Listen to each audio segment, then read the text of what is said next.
Supreme court में ममता बनर्जी की ऐतिहासिक जीत। सुप्रीम कोर्ट ने पलट दिया चुनाव आयोग का फैसला।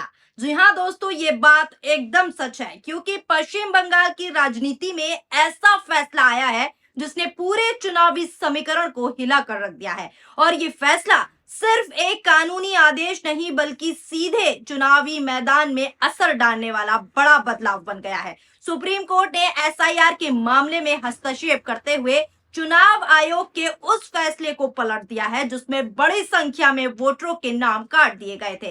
और अब अदालत ने ये साफ कर दिया है कि अगर कोई मतदाता ट्रिब्यूनल से क्लीन चिट पा जाता है तो उसे मतदान का अधिकार मिलेगा, भले ही उसका नाम अंतिम सूची में पहले से शामिल ना हो। ये फैसला दोस्तों एक ऐसे समय पर आया है जब 23 अप्रैल को पहले चरण का मतदान हो रहा है और उससे ठीक पहले इस आदेश ने पूरे बंगाल की राजनीति में तूफान लाकर खड़ा कर दिया है। नमस्कार, आदाब, सत श्री अकाल, मैं हूं आपके साथ फराह खान। ये हेडलाइन देखिए, बंगाल चुनाव, राज्य में एसआईआर और मत अधिकार पर एससी का बड़ा फैसला, इन लोगों को मिलेगा वोट का अधिकार। अब आपको अगली हेडलाइन दिखाते हैं, ये भी देखिए, बंगाल के वोटरों और एसआईआर पर सुप्रीम कोर्ट का बड़ा फैसला, ऐसे लोगों को मिलेगा वोट का अधिकार। अगली हेडलाइन भी मैं आपको दिखाती हूँ, ट्रिब्यूनल से क्लीन चिट पाए लोगों को बंगाल में मिलेगा वोटिंग का अधिकार। ममता बोली, मुझे एससी पर गर्व। सबसे बड़ा संदेश दोस्तों ये गया है कि अब चुनाव प्रक्रिया में अंतिम समय तक बदलाव होना संभव है और तय है, और इससे लाखों मतदाताओं को, लाखों वोटरों की जो है किस्मत बदल सकती है क्योंकि उनको उनका अधिकार मिलने वाला है। अब इस फैसले का सबसे बड़ा असर उस प्रक्रिया पर पड़ रहा है जिसे एसआईआर कहा जा रहा था, यानी मतदाता सूची का गहन पुनरीक्षण।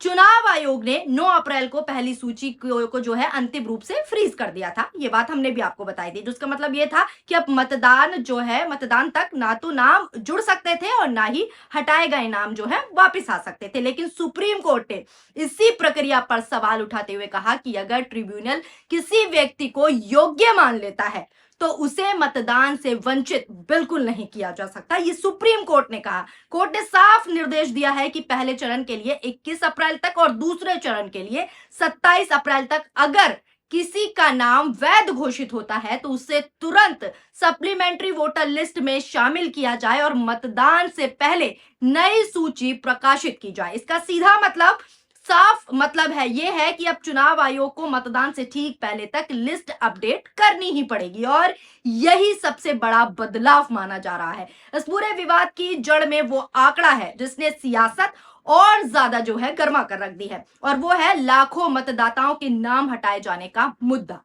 जिसकी खबर हम आपको लगातार दिखा रहे हैं अपने चैनल पर।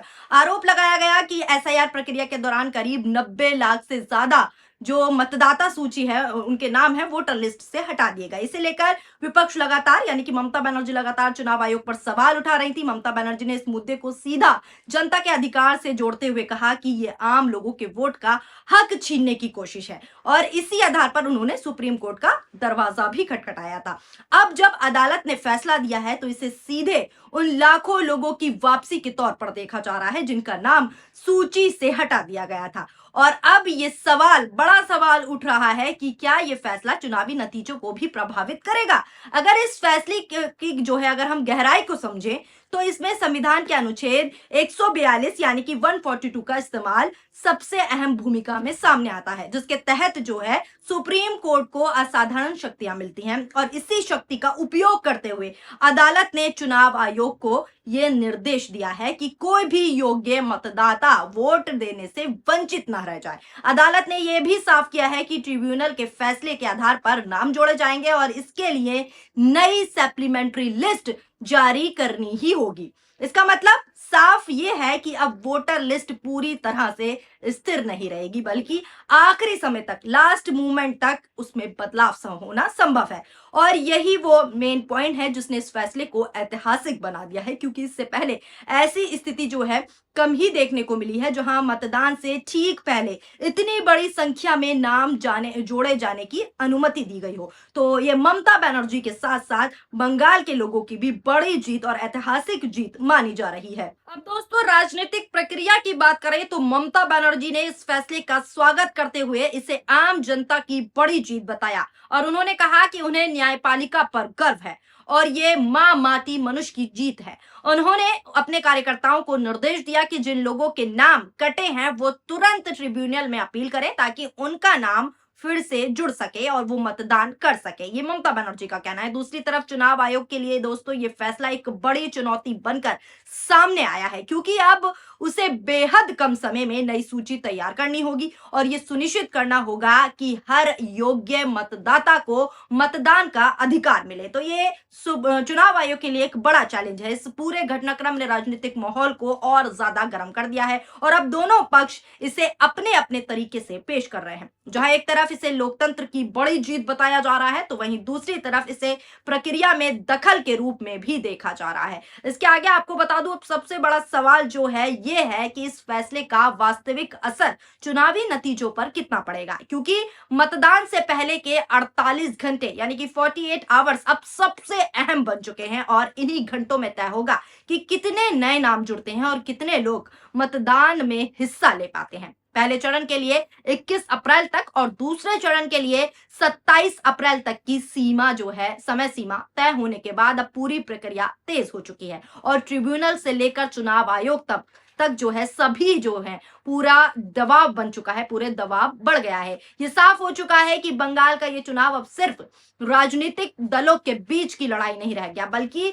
ये वोट के अधिकार और प्रक्रिया की पारदर्शिता यानी कि ट्रांसपेरेंसी का मुद्दा भी बन चुका है और यही वजह है कि सुप्रीम कोर्ट का ये फैसला आने वाले दिनों में और भी बड़े राजनीतिक प्रभाव जो है पैदा कर सकता है। जैसे कि आप सभी जानते हैं कि ममता बनर्जी लगातार ज्ञानेश कुमार पर आरोप लगाती आई हैं और अब जो फैसला कोर्ट ने दे दिया है उससे कहीं ना कहीं सोशल मीडिया पर ये चर्चा चल रही है, ये प्रतिक्रियाएं चल रही हैं कि ममता बनर्जी जो कहती थी कि चुनाव आयोग कहीं ना कहीं भारतीय जनता पार्टी के अंडर काम कर रहा है, उनके पलड़े में काम कर रहा है, उनसे साठ गांठ मिलाकर काम कर रहा है। ये मेरा कहना नहीं था, सोशल मीडिया पर लोगों का कहना था। तो लोग अब ये कह रहे हैं कि उनके आरोप सही होते दिख रहे हैं क्योंकि ममता का पुराना वीडियो भी इस बीच वायरल हो रहा है जिसमें वो सीधे चुनाव आयोग की निष्पक्षता पर सवाल उठा रही हैं। साथ ही ममता ने यह स्पष्ट कहा था कि आयोग अब बीजेपी की राजनीतिक मशीनरी के विस्तार के रूप में कार्य कर रहा है। आप भी ममता का ये वीडियो देखिए।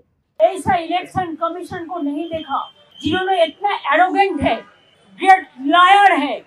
हम उनको कहा था कि आपको कुर्सी को हम रेस्पेक्ट करते हैं, कभी ऐसा कोई पार्टी के लिए पैलोट नहीं बना है, कोई तोता पाखी नहीं बनाई, कोई हिज मास्टर वॉइस नहीं बनाया। मैंने बोला आपका हाल भी धनकर का माफिक होगा। आप बीजेपी का वॉइस से काम कर रहे हैं, आप इंक्लूशन नहीं कर रहे, आप डिलीशन कर रहे हैं। आपका पास बीजेपी का पावर है, हमारा पास जनता का पावर है, तो हम उसको बॉयकॉट करके चले हैं। हम लोगों को अपमान किया है, असम्मान किया है, ह्यूमिलिएट किया है। I have not seen this type of election commission. He is very arrogant. सुना आपने क्या कुछ ममता बनर्जी ने खुले शब्दों में, स्पष्ट शब्दों में कैसे ज्ञानेश कुमार को लेकर बातें बोली। अब जो कोर्ट ने फैसला दिया है ममता बनर्जी उसका खूब हर्षोल्लास से स्वागत कर रही हैं और कह रही हैं सुप्रीम कोर्ट के इस फैसले का स्वागत करती हूं और मुझे गर्व है। उन्होंने कहा कि मैं सबको धैर्य रखने के लिए कह रही थी कि आज नहीं तो कल सबका नाम वोटर लिस्ट में आएगा ही आएगा और अब वो समय आ गया है। ममता बनर्जी का कहना है आज सुप्रीम कोर्ट ने आदेश जारी कर दिया है। अपील फाइल करने वालों को आवेदन पर ट्रिब्यूनल 21 तारीख तक फैसला लेगा और सप्लीमेंट्री वोटर लिस्ट 23 अप्रैल को पहले चरण के मतदान से पहले पब्लिश की जाएगी। साथ ही साथ 29 तारीख को दूसरे चरण का मतदान के लिए भी यही प्रक्रिया अपनाई जाएगी। ममता बनर्जी ने भी ये बताया। मैं सभी संबंधित पक्षों से आग्रह करती हूं, उनका कहना है कि वो सुनिश्चित करें कि मतदाता सूची उसी रात तक भेज दी जाए। मैं खुश हूं, मुझे न्यायपालिका पर गर्व है। इसी के साथ ममता बनर्जी कहती हैं कि मैंने मुकदमा दायर किया था, फैसला मेरी याचिका पर ही आधारित है। आज मुझे बहुत खुशी हो रही है, मुझसे ज्यादा खुश कोई नहीं है। दोस्तों देखा जाए तो ये ऐतिहासिक जीत ममता बनर्जी के लिए ही नहीं है बल्कि ये ऐतिहासिक जीत बंगाल के उन वोटर्स के लिए भी हुई जिनका राइट, जिनका अधिकार, जिनका वोट देने का अधिकार ही छीन लिया गया था। तो अब इस खबर को लेकर आप क्या राय रखते हैं नीचे कमेंट बॉक्स में अपनी प्रतिक्रियाएं जरूर बताइएगा। आप इस ऐतिहासिक जीत को कैसे देख रहे हैं वो भी अपनी राय कमेंट में दीजिएगा। शुक्रिया, धन्यवाद, नमस्कार, जय हिंद, जय भारत।